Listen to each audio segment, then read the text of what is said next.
Hello everyone, welcome back to my channel. Myself Jasmine, your educator for information technology and for computer science. So in information technology, I am teaching subject code 402. So today in this session, I will discuss class 10 unit 2 electronic spreadsheet using LibreOffice Calc. In this particular unit, I will start with chapter 4. It is a continuous chapter from chapter digital documentation. So chapter 4, analyze data using scenario and goal seek. So what are the requirements? What are the syllabus that are being included in this particular chapter for 2025 and 26? First one is consolidating data, groups and subtotal, what if scenarios, what if analysis tool, and goal seek. So these are the tool that are used in our LibreOffice Calc. You can say in Excel also we use all these tools for some task. So now let us understand what is analyzing data. Analyzing the data is the process to extract useful information for making effective decision. So analyzing data মানে কি হয় যিকোনো effective decision লবলে আমি কি কৰিব লাগে useful লাগতিয়াল তথ্যবিলাক আমি কি কৰিব লাগিব এক্সট্ৰেক্ট কৰিব লাগিব সেইটোকে কি বুলি কোৱা হয় এনালাইজিং ডেটা ইফেক্টিভ ডিসিশন লবলে যোনবিলাক ইনফৰমেশনৰ আমি ব্যৱহাৰ কৰোঁ সেই ডিসিশন লোৱাৰ যোনটো টুল ব্যৱহাৰ কৰা হয় আৰু সেই প্ৰসেস যোনটো হয় সেই প্ৰসেসটো কি বুলি কয় এনালাইজিং ডেটা সো অলপ আগত কৈছো যে consolidating data groups and subtotal what if scenario what if analysis tool goal seek এই সকলোবোৰ কি হয় এটা এটা টুল হয় এই টুলবিলাক ব্যৱহাৰ কৰি পেলাই আমি কি কাম কৰিব পাৰো এনালাইজ ডেটা সো সবৰে কাম হল analyse data but depending upon the situation যে কোনটো সিচুৱেশ্যনত আমি কোনটো টুল ব্যৱহাৰ কৰিম কাৰণ এই টুলবিলাকত ডিফাৰেন্স আছে ঠিক আছে সো যেনেকৈ ধৰা কনসলিডেটিঙৰ কাম হল সামাৰাইজ কৰা গ্ৰুপৰ কাম হল গ্ৰুপিং কৰা ঠিক আছে হোৱাট ইফৰ কাম হল তোমাৰ বিভিন্ন ধৰণৰ সিচুৱেশ্যন সেট কৰি পেলাই আমি ভ্যালুজবিলাক সেট কৰি পেলাই আমি সেভ কৰি যাওঁ হোৱাট ইফ এনালাইসিছৰ কাম হোৱাট ইফ সিনাৰিঅৰ নিচিনা হয় বাট ইয়াতে কি হয় মাল্টিপল টুলস আমি মাল্টিপল আমি সেল ব্যৱহাৰ কৰি পেলাই একেখিনি কাম কৰিব পাৰো আৰু গোল সিকৰ কামটো অকমান ডিফাৰেন্ট হয় ডিফাৰেন্ট কেনেকুৱা আমি ইয়াতে কি কৰো ইনপুট দি পেলাই আউটপুট কৰো এইবিলাক সকলোবোৰ আমি জেনাৰেলি কি কৰো ইনপুট দি পেলাই আউটপুট উলিয়াও হয়নে নহয় যেনেকৈ আমি পৰীক্ষাত বহিছো আমি ইনপুট দি আছো ইনপুটৰ ৰিজাল্ট এটা আহিব এটা আউটপুট আহিব কিন্তু গোল সিকত কি হয় আমি আউটপুটটো আগতে সেট কৰি ল'ব লাগিব ঠিক আছে যে মোক ইমান ধৰা ফৰ এক্সাম্পল বোৰ্ড এক্সামত 96% লাগে সো সেই 96% পাব হলে মই ইনফৰমেশন টেকনলজিত কিমান মাৰ্কস পাব লাগিব সেইটোৱে হল আমাৰ গোল 6 আউটপুটৰ ভ্যালুটো আমি আগতীয়াকৈ সেট কৰিম সেইটোৰ ওপৰত ডিপেন্ড কৰি আমি ইনপুট দিম সেইটোৱে হল গোল 6 সো মই সকলোবোৰ এটা এটাকৈ বুজাম বাৰু সো কনসলিডেটিং মানে কি হয় consolidate is a function used to combine information from multiple sheets of the spreadsheet into one place to summarize the information multiple আমাৰ LibreOffice Calcত by default sheet কেইখন থাকে sheet মানে হল pages ঠিক আছে sheet আমাৰ কেইখন থাকে আমাৰ by default sheet থাকে only one কিন্তু আমাৰ Excelত আমাৰ by default sheet কেইখন থাকে Excelত by default sheet থাকে 3 তে by default মানে কি মানে হল যে ফার্স্ট টাইম তুমি যেতিয়া এপ্লিকেশনখন ওপেন কৰিছা তেতিয়া তোমাৰ কেইখন শীট শো হৈ আছে ভিজিবল হৈ আছে হেতুকে কোৱা হয় ডিফল্ট তুমি সেই ডিফল্টটো নিজে সলনি কৰিব পাৰা বাট এপ্লিকেশনখনত যেতিয়া সফটওয়্যাৰখন ডেভেলপ কৰিছিলে ডেভেলপ কৰোতে তাতে এপ্লিকেশনখনত ডিফল্ট আমাৰ LibreOffice Calcত 1 sheet দিয়া হৈ আছে আৰু Excelত 3খন sheet দিয়া হৈ আছে ঠিক আছে সো ইয়াতে কি কৈছে consolidate is a function used to combine information from multiple sheet that means we will have to add more sheet তাৰ মানে more than one sheet হলেহে তুমি consolidationৰ কামখিনি কৰিব পাৰিবা সো আমি বেলেগ বেলেগ sheetৰ পৰা information খিনি কি কৰিম এখন sheetত আনি পেলাই সামাৰাইজ কৰিম অকল sheet নহয় তুমি এখন sheetৰে বেলেগ বেলেগ লোকেশনত ইনফৰমেশন দি পেলাই তুমি কি কৰিব পাৰিবা সেই ইনফৰমেশন খিনি তুমি সামাৰাইজ কৰিব পাৰিবা এতিয়া কিছুমান কথা আমি কনসলিডেশন কৰোতে মনত ৰাখিব লাগিব সেই কথাখিনি কি হয় চোৱা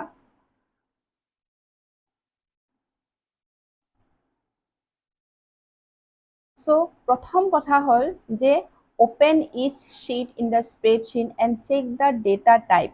So, data type আমাৰ বহুত important হয় এনেকুৱা হ'ব নালাগে যে তুমি এখন sheetত numeric value enter কৰিছা আৰু এখন sheetত তুমি currency enter কৰিছা আৰু এখন sheetত তুমি tax enter কৰিছা তেনেকুৱা হ'ব নোৱাৰিব তোমাৰ প্ৰত্যেকখন sheetত কি হ'ব লাগিব information বিলাক match কৰিব লাগিব ঠিক আছে next হ'ল যে match the levels from all the sheet levels মানে তোমাৰ ধৰা ফৰ এক্সাম্পল ৰোল নাম্বাৰ তাৰ তলতহে তুমি ৰোল নাম্বাৰ দিয়া সেই ৰোল নাম্বাৰ যোনটো শব্দ আছে সেইটো কি বুলি কোৱা হয় লেভেল যেনেকে নেম সেইটো কি হয় লেভেল হয় সো এনেকুৱা হ'ব নালাগে যে তুমি এখন শীটত টিচাৰ্ছৰ ইনফৰমেশ্যন দি পেলাই তাৰে লেভেল বিলাক ডিফাৰেণ্ট দিছা আৰু এখন শীটত তুমি ষ্টুডেণ্টছৰ ডিটেইলছ দি পেলাই লেভেল বিলাক বেলেগ দিছা তেনেকুৱা হ'লে তুমি সামাৰাইজ কৰিব নোৱাৰিবা মিছ মেচ হৈ যাব ঠিক আছে আৰু এটা কথা মনত ৰাখিব লাগিব যে ফাৰ্ষ্ট কলম যোনটো হয় এই ফাৰ্ষ্ট কলমটোক আমি প্ৰাইমাৰী কলম হিচাপত ল'ব লাগিব কাৰণ সেই ফাৰ্ষ্ট কলমৰ ওপৰত ডিপেণ্ড কৰি পেলাই আমাৰ বাকীখিনি ইনফৰমেশ্যন বাকীখিনি ভেলুজ আমি ইনপুট কৰিব লাগে আৰু এটা কথা আমি সকলোৱে জানো যে লিব্ৰা অফিচ কেল্ক হওক লিব্ৰা অফিচ তোমাৰ মানে স্প্ৰেডশ্বীট এপ্লিকেশ্যনবিলাক সাধাৰণতে কি কাৰণত ব্যৱহাৰ কৰা হয় ফৰ কেলকুলেশ্যন পাৰ্পাছ ঠিক আছে নেক্সট চোৱা open the spreadsheet which has the data to be consolidated so spreadsheet খন open কৰি লোৱা আৰু তাতে data বিলাক insert কৰি লোৱা কোনবিলাক data যোনবিলাক consolidate কৰিব লাগিব তাৰ পিছত create new sheet কাৰণ by default এখন sheet থাকে so নতুন নতুন sheet আমি insert কৰি যাম আৰু তাতেও আমি data বিলাক insert কৰিম তাৰ পিছত value insert কৰাৰ পিছত আৰু এখন নতুন sheet blank sheet enter কৰিম কৰাৰ পিছত আমি কি কৰিম data মেনুত যাম consolidate অপচনত ক্লিক কৰিম মনত ৰাখিবা consolidationৰ কাৰণে কোনটো data menu so এইবিলাক আমাৰ MCQত আহে যে which menu use for consolidating data আৰু shortcut হ'ল alt+D ক্লিক কৰাৰ লগালগ data মেনুত গৈ পেলাই কি হ'ব তোমাৰ consolidate অপচনটো ক্লিক হৈ যাব জাস্ট তুমি মাউস বাটনটো প্ৰেছ কৰিব লাগিব আৰু বাই ডিফল্ট আমাৰ কোনটো ফাংচন শো হৈ থাকে বাই ডিফল্ট আমাৰ সাম ফাংচন শো হৈ থাকে তাতে ড্ৰপ ডাউন এটা বক্স থাকিব তাতে ক্লিক কৰাৰ লগালগ আৰু বেলেগ বেলেগ ফাংচনছ বিলাক শো হ'ব ঠিক আছে যেনে এভাৰেজ মিন ম্যাক্স কাউন্ট এইবিলাক শো হ'ব দেন নেক্সট ওয়ান ইজ যোনটো তোমাৰ প্ৰয়োজন ৰিকুৱাৰমেণ্টছ যোনটো ফাংচন তোমাৰ দৰকাৰ সেই ফাংচনটো তুমি সিলেক্ট কৰা এনেকুৱা নহয় যে অলৱেজ তুমি সাম কৰিবা তুমি মিন লোৱা ম্যাক্স লোৱা এভাৰেজ লোৱা লৈ পেলাই তুমি তোমাৰ ক্যালকুলেশন কৰিব পাৰা নেক্সট কথাটো আহিল যে সোৰ্স তাৰ মানে কোৰ পৰা তুমি ইনফৰমেশন খিনি আনি আছা সেইটো হ'ল সোৰ্স ঠিক আছে সেইটো হ'ল source so source data range মানে য'ত তুমি ভ্যালুজ বিলাক ক্যালকুলেট মানে ক্যালকুলেশন কৰিব পৰা ভ্যালুজ বিলাক য'ত এন্ট্ৰি কৰিছা সেই এৰিয়াটো সিলেক্ট কৰি লোৱা তাৰ পিছত এড কৰা ঠিক আছে এড কৰিলা আকৌ বেলেগ আৰু এখন শীটত যোৱা য'ত ইনফৰমেশন খিনি আছে সেইখিনি সিলেক্ট কৰা আকৌ কি কৰিবা এড কৰা এনেকে তুমি সোৰ্স ডেটা ৰেঞ্জৰ ভ্যালুজ বিলাক বেলেগ বেলেগ শীটৰ পৰা এটা এটাকে এড কৰি গৈ থাকিবা সো স্টেপ 8ত কি কোৱা আছে repeat step 6 and 7 to add more sheet to be consolidated এইখিনি কৰাৰ পিছত আমি এতিয়া কি কৰিব লাগিব যে আমি কোড ভ্যালুজ খিনি কনসলিডেশন সামাৰাইজ ভ্যালু খিনি কোড আমি লৈ আহিম সো আমাৰ টাৰ্গেট এটা এৰিয়া আছে সেই টাৰ্গেটত লৈ আনিব লাগিব সো তুমি কি কৰিবা কোনটো অপচন এবাৰ চুজ কৰিবা কপি ৰিজাল্টছটো তাৰমানে ৰিজাল্টছ তোমাক ক'ত লাগে ক্লিক কৰাৰ পিছত সেই পাৰ্টিকুলাৰ শীটত গৈ পেলাই সেই ৰেঞ্জটো সিলেক্ট কৰি লোৱা কৰাৰ পিছত যেতিয়া ওকে কৰিবা তোমাৰ কনসলিডেশনৰ কাম হ'ব সো ইয়াতে স্টেপ 10 চোৱা click on option that will list to checkbox under consolidate by row level and column level so row level column level আৰু link to source data range এগুটি আটাইখিনি তুমি সিলেক্ট কৰি থৈ দিবা এখিনি একো হাল হলনি কৰিব নালাগে কাৰণ কিয় যদি মানে কেতিয়াবা কি হয় আমাৰ row ভ্যালু থাকে কেতিয়াবা আমাৰ columnsত ভ্যালু বিলাক থাকে আৰু লিংকিং যদি নাথাকে তেতিয়া হলে সোৰ্সত যদি কেতিয়াবা কিবা চেঞ্জেস কৰি আছা তেতিয়া হলে হেতু তোমাৰ টাৰ্গেটত আপডেট নহব সো লিংকটো প্ৰয়োজন ঠিক আছে সো এইখিনি কাম আমি কৰিম এতিয়া প্ৰ্যাকটিক্যালি মই কৰি দেখুৱাও তোমালোকক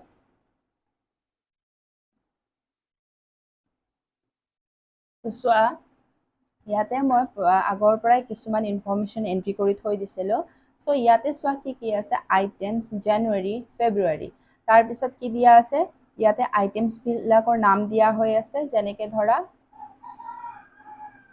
আইটেমছ বিলাকৰ নাম দিয়া হৈ আছে যেনেকৈ ধৰা chocolate cookies pastry cake juice দিয়া হৈ আছে তাৰপিছত জানুৱাৰী মান্থত চকলেটৰ ভেলুৱেশ্যনছ দিয়া হৈ আছে ফেব্ৰুৱাৰী মান্থত চকলেটৰ ভেলুৱেশ্যন দিয়া হৈ আছে ঠিক তেনেদৰে কুকিজৰ পেষ্ট্ৰি আটাইবোৰৰ ভেলুবিলাক দিয়া হৈ আছে ঠিক আছে চ' এইটো হ'ল আমাৰ ফৰ এক্সাম্পল শ্বীটৰ নেম এটা দি দিওঁ C1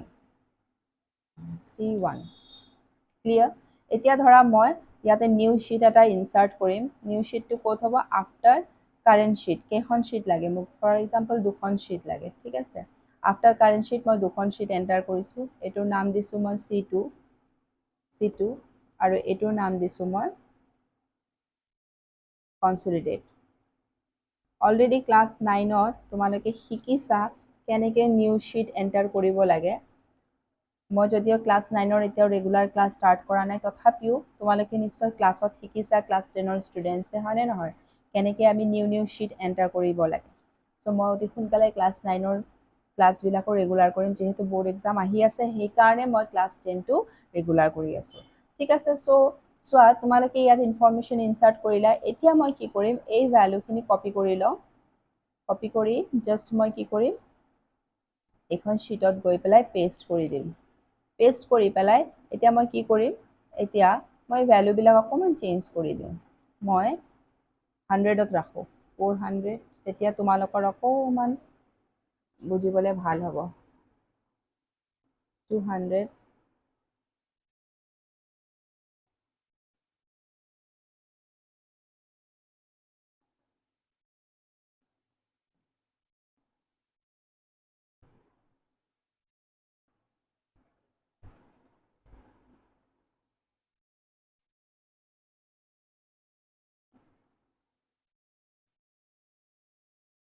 চ' ভেলুজ এণ্টাৰ কৰিলোঁ ইয়াতেও চেঞ্জ কৰি দিওঁ ঠিক আছে চ' ইয়াতে মই ভেলুজবিলাক চেঞ্জ কৰি দিলোঁ চ' এতিয়া মই কনচলিডেটেড ক'ত কৰিম ইয়াতে কৰিম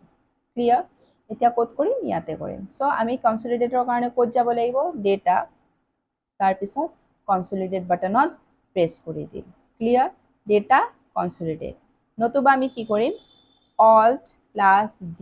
দেখিছা আকৌ ডেটা মেনুত গৈ পেলাই কনচলিডেট অপশ্যনত ক্লিক কৰি দিম ক্লিয়াৰ চ' ইয়াতে ক্লিক কৰাৰ লগালগ আমাৰ কি হ'ব ইয়াৰ লগালগ আমাৰ ডায়লগ বক্সটো অ'পেন হৈ গ'ল কোনটো ডায়লগ বক্স আমাৰ কনচলিডেট ডায়লগ বক্স অ'পেন হৈ গ'ল এই কনচলিডেট ডায়লগ বক্সত তোমালোকে দেখি আছা যে আমাৰ যোনটো ডিফল্ট ফাংচন অ'পেন হৈ আছে সেইটো কি হয় চাম ফাংচন আৰু ইয়াতে আছে কনচলিডেশ্যন ৰেঞ্জ তাৰ তলতে কি দিয়া হৈ আছে চ'ৰ্চ ডেটা ৰেঞ্জ তাৰপিছত কপি ৰিজাল্টছটো আৰু অপশ্যন বাটনত row level consolidate by row level column level link so তুমি এইবিলাক ক্লিক কৰি ৰাখিব পাৰা ঠিক আছে so আমি এইখিনি কাম ইয়াত এতিয়া কৰি ল'ম clear I hope clear so এতিয়া আমি কি কৰিম first of all source data range so source আমি আনিম ইয়াতে so ইয়াতে সেই blank এৰিয়াত ক্লিক কৰি ল'বা তাৰপিছত shrink কৰি ল'বা shrink মানে সৰু কৰি লোৱা এইটো স্ক্ৰীন কৰি পেলাই C1ত যাম ইয়াতে মোৰ ভ্যালু ক'ত আছে নিউমেৰিক ভ্যালু য'ত ক্যালকুলেশন কৰিম তুমি গুটেখিনি সিলেক্ট কৰিলেও একো প্ৰবলেম নহয় কিন্তু আলটিমেটলি গৈ পেলাই নিউমেৰিক ভ্যালুখিনিহে ক্যালকুলেশন হ'ব সো আমাৰ ভ্যালু ক'ৰ পৰা আছে B2 ৰ পৰা C6 সো C1 শীটৰ B2 ৰ পৰা C6 লৈকে তোমাৰ কি হৈছে এক্সপান্ড কৰি দিয়া এড হৈছে সো এতিয়া তুমি এড কৰিব লাগিব এড কৰিলা হ'ল আকৌ এবাৰ তুমি ইয়াতে সিলেক্ট কৰিবা আকৌ এবাৰ সিলেক্ট কৰি লোৱা shrink it C2 similarly এইখিনি select কৰা expand add step number 6 আছিলে এইটো হয়নে নহয় তাৰ পিছত এতিয়া copy results টো এতিয়া তোমাক result ক'ত লাগে so go to that particular place consolidate যোনটো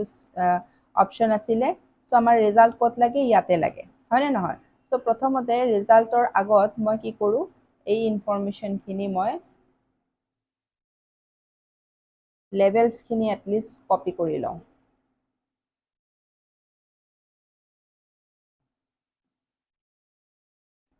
so এতিয়া আমাৰ ৰিজাল্ট ক'ত লাগে কনসলিডেটত লাগে so ইয়াতে মই কি কৰিছো এটা সেল সিলেক্ট কৰি লৈছো যে ইয়াৰ পৰা আমাক গুটেখিনি ৰিজাল্ট লাগে এড কৰা ঠিক আছে কনসলিডেট কৰিলা ক'ত কৰিবা কনসলিডেট যোনটো শীট আছে তাতে কৰিম আমি হয়নে নহয় কৰাৰ পিছত আমি কি কৰিম ওকে কৰাৰ লগালগ তোমালোকে চোৱা আমি সাম ফাংচন ইউজ কৰিছিলোঁ তাৰ মানে গোটেইখিনি টোটাল হৈ গৈছে সো ইয়াতে কিমান আছিলে 12000 আছিলে চকলেটৰ জানুৱাৰী মান্থৰ ভ্যালু আৰু ইয়াতে আছিলে 444 সো প্লাস কৰাৰ লগালগ 12444 এটোৱে আছিল আমাৰ কনসলিডেশনৰ কাম ঠিক আছে কনসলিডেশন কৰিছো তুমি সিঙ্গেল শিটতো কৰিব পাৰা একো এনেকুৱা হাৰ্ড এণ্ড ফাষ্ট ৰুল নাই যে কৰিব নোৱাৰিবা সো নেক্সট আছিলে আমাৰ গ্ৰুপিং সো গ্ৰুপিং বেসিক্যালি কি হয় আমি যে ফিল্টাৰৰ ইউজ কৰো অটো ফিল্টাৰ ঠিক আছে সেই ফিল্টাৰ বিলাক যে ইউজ কৰি আছো ফিল্টাৰে কি কৰে কিছুমান পোৰ্শন হাইড কৰি দিয়ে কিছুমান পোৰ্শন ভিজিবল কৰে সো সেই ফিল্টাৰৰ নিচিনাই কাম কৰে গ্ৰুপ এণ্ড আউটলাইন কি কৰে group and outline in Calc is used to create an outline of the selected data and can group rows and columns together so that one can collapse or hide to collapse or hide মানে তোমাক hide কৰি দি আছে বাকিখিনি তোমাৰ যিমানখিনি চাবলগীয়া আছে সেইখিনি চাব পাৰিবা আৰু এক্সপান্ড কৰি দিলে গোটেইখিনি চাব পাৰিবা সো আমি গ্ৰুপিং কৰিব কাৰণে কি কৰিব লাগিব ডেটা মেনুত গৈ পেলাই গ্ৰুপ এণ্ড আউটলাইন আৰু যদি ৰিমুভ কৰিব লাগে আকৌ ডেটা মেনুত গৈ পেলাই group and outline then remove so আমি চাওঁ আহা সো ইয়াতে চাওঁ এইটো এক্সাম্পলতে চাওঁ সো ফৰ এক্সাম্পল মই বি নহয় সি কলম যোনটো আছে এইটোক মই হাইড কৰিব বিচাৰিছোঁ ঠিক আছে মানে গ্ৰুপিং কৰিব বিচাৰিছোঁ ডেটাত যাম গৈ পেলাই group and outline group so তোমালোকে দেখিছা ইয়াতে এটা মাইনাছ আইকন আহিছে এইটো কি কাৰণত ইউজ কৰা হৈছিলে কলাপস মাইনাছত যেতিয়া ক্লিক কৰি দিবা তোমাৰ হেতু পোৰ্শন হাইড হৈ গ'ল প্লাস আকৌ আনহাইড হৈ গ'ল তাৰপিছত যদি আকৌ তুমি আনগ্ৰুপ কৰিব বিচাৰিছা আনগ্ৰুপ ইট সো নাইকিয়া হয় এতিয়া ফৰ এক্সাম্পল মই কেক যোনটো অপশন আছে কেক যোনটো ৰো আছে 5th ৰো হেতুক মই হাইড মানে গ্ৰুপিং কৰিব বিচাৰিছো ঠিক আছে সো হেতু গ্ৰুপ কৰিলো এটা মাইনাস আহি গ'ল সো হাইড হৈ গ'ল আনহাইড হৈ গ'ল সো এটো একেবাৰে সহজ তোমালোকে কৰিব পাৰিবা নিশ্চয় কোৱেশ্চন আহিলেও আনসাৰ কৰিব পাৰিবা হয় না সো নেক্সট হল তোমালোকৰ কি সাবটোটেল কি হয় এটো তোমাৰ গ্ৰুপিংয়ে কৰে ঠিক আছে সো ধৰা same type of example the পেলাই মই শো কৰিম সো আমাৰ ধৰা কিছুমান ইনফৰমেশন আছে ধৰা ৰিপিটেড ইনফৰমেশন আছে সেই ৰিপিটেড ইনফৰমেশনক যদি তুমি সামাৰাইজ কৰিব লাগে কৰি পেলাই তাতে কিবা ফাংচন দিব লাগে এপ্লাই কৰিব লাগে আৰু গ্ৰুপিং কৰিব লাগে তেতিয়া হলে আমি কোনটো টুলৰ ব্যৱহাৰ কৰো আমি সাবটোটেল ইউজ কৰো ঠিক আছে ৰিপিটেড ভ্যালুৰ কাৰণে সো সাবটোটেল দুটা মেথড ইউজ কৰি পেলাই আমি কৰিব পাৰো ফাৰ্স্ট মেথডটো হল তোমাৰ সাবটোটেল ফাংচন ইউজ কৰি সেকেন্ড মেথড হল ডেটা এন্ড সাবটোটেল সো কেনেকে চোৱা সো আমাৰ যদি সাবটোটেল ফাংচন ইউজ কৰি কৰো আমাৰ সিনট্যাক্স হল যেনেকে ইকুৱেল টু সাম দি পেলাই উইদিন ব্ৰেকেট আমি ডেটা ৰেঞ্জ দিম ইয়াতে হল equal to subtotal then function and range ঠিক আছে সো মনত কৰিবলগীয়া কথা হল যে আমি ফাংচন ইনডেক্স বিলাক জানিব লাগিব যেনে আমি এভাৰেজৰ কাৰণে আমাৰ ফাংচন ইনডেক্স হল 1 তাৰ মানে ইয়াতে আমি 1 লিখিব লাগিব কাউন্টৰ কাৰণে 2 ঠিক আছে তাৰ পিছত সামৰ কাৰণে 9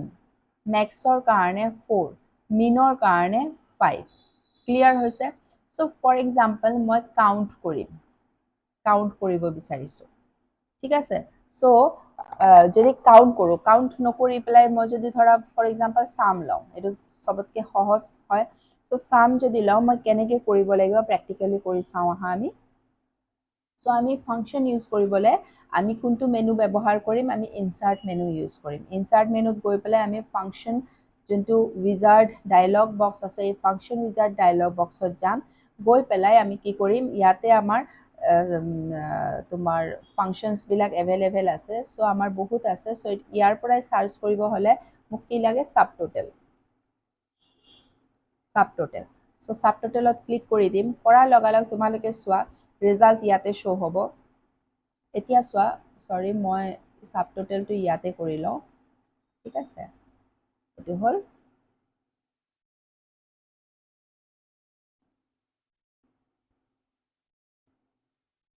সাবটোটেল এই ভ্যালুখিনি কপি কৰি লওঁ সাবটোটেলৰ আৰু এটা মেথড মই শো কৰিম তোমালোকক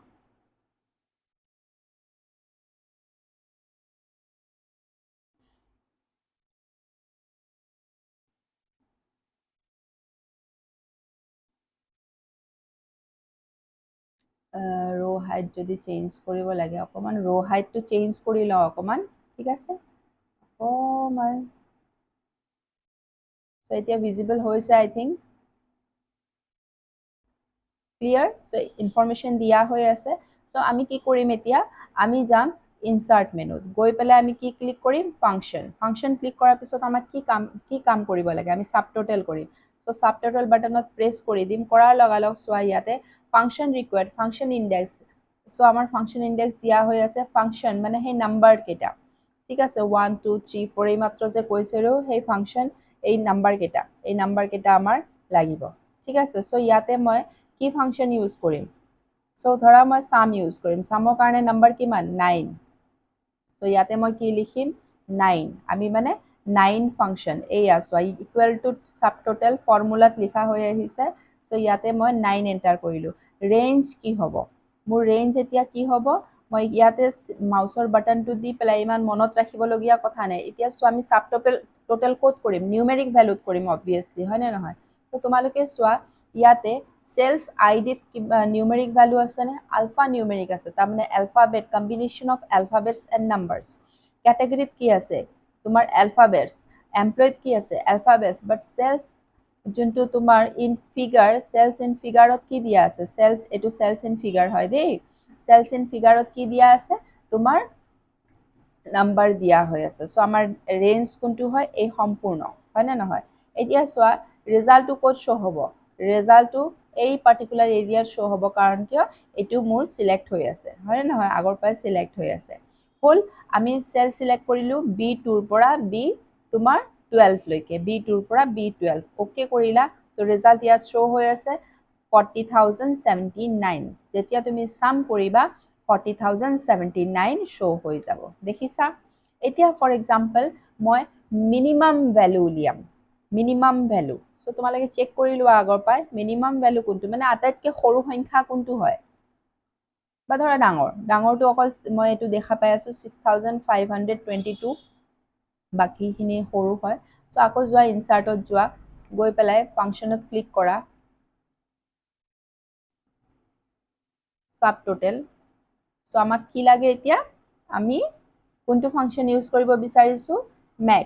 ম্যাক্স মানে 4 সো ইয়াতে আমি কি এন্টাৰ কৰিম 4 আৰু ৰেঞ্জ কি হ'ব আমাৰ obviously নিউমেৰিক ভ্যালু কাৰণ ক্যালকুলেশন অকল নিউমেৰিক ভ্যালু হয় সো তোমালোকে মন কৰিছা ৰিজাল্ট কি শো হৈ আছে 6522 সো ৰিজাল্ট আহি গল আমাৰ 6522 ক্লিক ওকে সো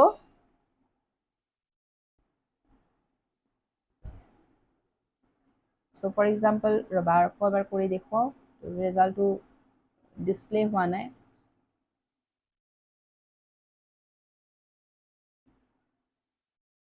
নম্বৰ আছিলে 4 ৰেঞ্জ আছিলে এটো সো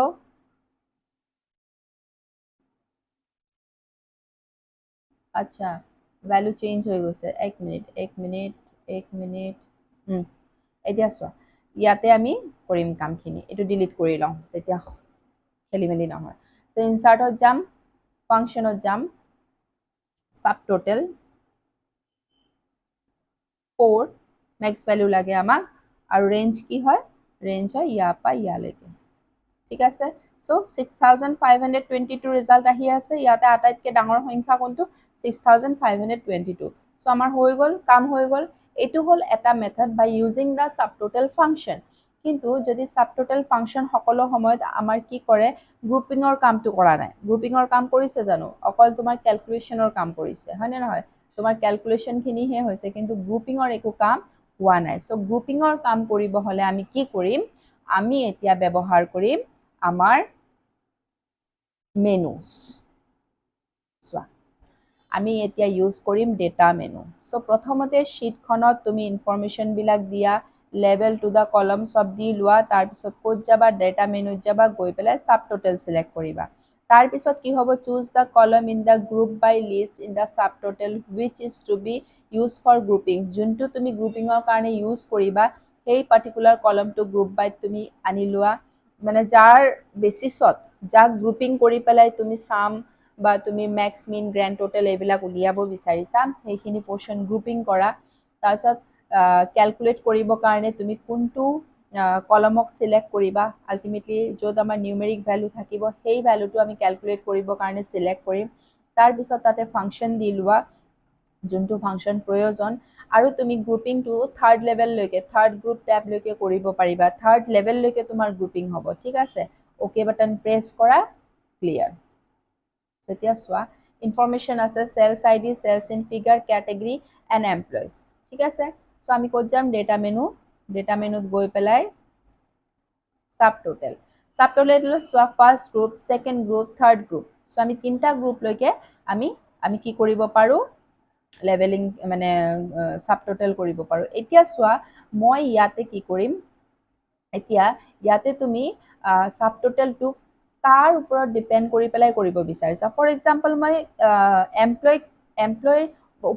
এমপ্লয় বেচিছত কামখিনি কৰিব বিচাৰিছোঁ ঠিক আছে যেনেকৈ কৰুণেশ ইয়াতে ৩-৪বাৰ ৰিপিট হৈছে চ' কৰুণেশক মই এটা ঠাইত লৈ পেলাই মই কেলকুলেশ্যনখিনি কৰিব বিচাৰিছোঁ তুমি ধৰা কেটেগৰীও ল'ব পাৰা কাৰণ ইয়াতেও ৰিপিটেড ভেলু আছে যোনবিলাক কলমত ৰিপিটেড ভেলু আছে মনত ৰাখিবা সেই কলমবিলাকৰ ওপৰত তুমি কলমবিলাকত গ্ৰুপ বাই অপশ্যনটো ইউটিলাইজ কৰিব পাৰা ৰিপিটেড ভেলু চ' আমাৰ ৰিপিটেড ভেলু চেলছ আই ডিটো আছে আমাৰ কেটেগৰীটো আছে আমাৰ এমপ্লয়টো আছে চ' তুমি গ্ৰুপ বাই যিকোনো এটা ল'ব পাৰা ফৰ এক্সাম্পল মই এমপ্লয় লৈছোঁ এতিয়া মই কেলকুলেট সাব টোটেল ফৰ তুমি কাৰ কেলকুলেশ্যন কৰিবা চেলছ ইন ফিগাৰৰ কৰিবা কি ফাংচন ইউজ কৰিবা চ' ফৰ এক্সাম্পল মই চাম ইউজ কৰিম ঠিক আছে চাম ইউজ কৰিম অ'কে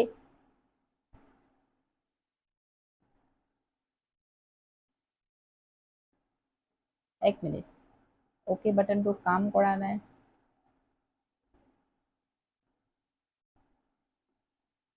আকৌ এবাৰ আনি চাওঁ কাম হোৱা নাই চ' আকৌ এবাৰ কৈ দিছোঁ চ' আমি ৰিপিটেড ভেলু যাৰ আছে সেইবিলাকৰ আমি ওপৰত গ্ৰুপ বাই কৰিম তাৰপিছত য'ত কেলকুলেশ্যন আছে মানে নিউমেৰিক ভেলু আছে সেইটো ভেলুত কেলকুলেট সাব টোটেল ফৰ আৰু ফাংচন লৈছোঁ ধৰা যিকোনো ফাংচন ইয়াৰ পৰা ল'ব পাৰা অ'কে কৰাৰ লগালগ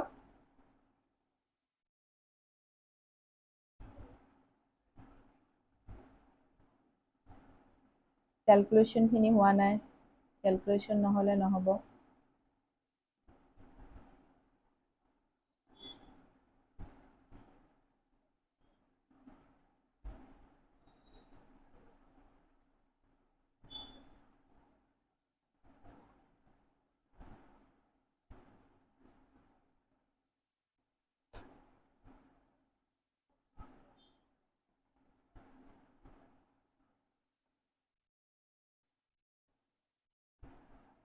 দেখিছা চ' এনেকৈ আমাৰ সাব টোটেল হয় যেনেকৈ ধৰা দীপকৰ ভেলুখিনি এটা ঠাইত গ্ৰুপিং হৈছে হৈ পেলাই দীপকে যেনেকৈ ফুটবল খেলিছিলে দীপকৰ চেলছ ভেলু দীপকে কাৰ ৰেচিং খেলিছে তাৰ sales value sales I D যিয়ে নহওক কিন্তু চৰি খেলা নাই কিনিছে ঠিক আছে বা লৈছে বা চেল কৰিছে দীপক এজন এমপ্লয় হয় তেওঁ কি কৰিছে চেল আই ডি B321 আৰু B321 এই চেল আই ডি দুটা তোমাৰ কেটেগৰী হ'ল ফুটবল আৰু কাৰ ৰেচিং এই চেল আই ডি চেল কৰিছে ঠিক আছে চ' তেওঁৰ টোটেল ইয়াতে ওলাইছে চাম ভেলুটো ওলাইছে দীপক চাম কৰুণেশ চাম দেন প্ৰীতি চাম ৰহিম এটাই আছিলে আৰু গ্ৰেণ্ড চাম চ' আমাৰ সাব টোটেল বাই ইউজিং ডেটা মেনু কৰিলে এইটো হয় তোমাৰ গোটেইখিনি গ্ৰুপ বাই শ্ব' হয় চ' তুমি ইয়াতে হাইড কৰি পেলাই চাব পাৰা যে ধৰা দীপকৰ কিমান হৈ আছে গোটেইখিনি হাইড কৰি দিলা ক্লিয়াৰ হৈছেনে গোটেই হাইড কৰি পেলাই অকল তোমাক চাম ভেলুবিলাক লাগে চ' তুমি তেনেকৈও চাব পাৰা চ' এইটোৱে তোমাৰ গ্ৰুপিঙৰ কাম কৰিলে নে নাই সাব টোটেল তোমাৰ গ্ৰুপিঙৰো কামখিনি কৰিলে চ' ডিয়াৰ ষ্টুডেণ্টছ মই এই ছেইম চেপ্টাৰটো আৰু এটা পাৰ্ট 2ত মই বাকীখিনি পৰ্শ্যন ডিছকাছ কৰিম কাৰণ আদাৰৱাইজ তোমাৰ ভিডিঅ'বিলাক বহুত দীঘলীয়া হৈ যায় চ' মই দুটা পাৰ্টত ভগাই দিছোঁ so' see you soon have a nice day bye আৰু ছাবস্ক্ৰাইব কৰিবলৈ নাপাহৰিবা লাইক বাটনত প্ৰেছ কৰিবলৈ নাপাহৰিবা আৰু শ্বেয়াৰ কৰিবা ঠিক আছে বাই হেভ এ নাইচ ডে